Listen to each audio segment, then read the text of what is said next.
Hi hello friends, ఎలా ఉన్నారు? అందరూ బాగున్నారా? ఈవినింగ్ అయిందంటే చాలు పిల్లలు ఏవో ఒక స్నాక్స్ అడుగుతూ ఉంటారు.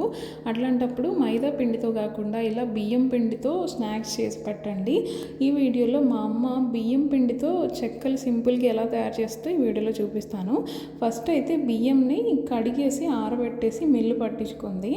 ఆ బియ్యం పిండిలో పచ్చిమిరపకాయ, అల్లము, ఇంకా కరివేపాకు, జీలకర్ర దంచి వేసింది. తర్వాత అందులో టేస్ట్కి సరిపడా సాల్ట్ వేసింది.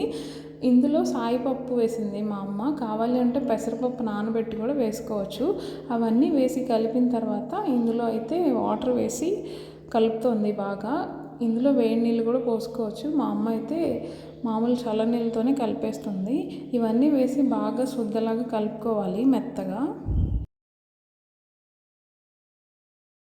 పిండి అయితే కలిపేసేసింది. ఇక్కడైతే డీప్ ఫ్రైకి ఆయిల్ పెడుతున్నాను. ఈ ఆయిల్ వేడయ్యేలోపు ఇక్కడ మా అమ్మ అయితే పూరీ ప్రెస్తో చెక్కలు అయితే ఒత్తేస్తుంది. వీటిని అయితే డిఫరెంట్గా పిలుస్తారు. ఒక్కొక్క ఊరిలో ఒక్కొక్క పేరు ఉంది. వీటికైతే మేమైతే చెక్కలనే అంటాము. వీటిల్లో మైదా పిండి ఏం లేదు, మొత్తం బియ్యం పిండే కాబట్టి ఇంకా ఆయిల్ కూడా మనం ఫ్రెష్ ఆయిల్ యూస్ చేసుకుంటాం కాబట్టి పిల్లలు కూడా హ్యాపీగా ఇచ్చేసేయచ్చు.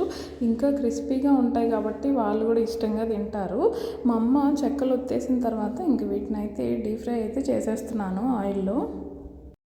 ఇంకా వీటిని అయితే కలర్ చేంజ్ అయ్యేంత వరకు ఆయిల్లో డీప్ ఫ్రై అయితే చేసుకోవాలి. చాలా సింపుల్. ఇంకా ఇవైతే చాలా రోజులు నిల్వ కూడా ఉంటాయి. ఈ వీడియో కనుక నచ్చితే నా ఛానల్ సబ్స్క్రైబ్ చేసుకోవడం మాత్రం మర్చిపోకండి. Thank you.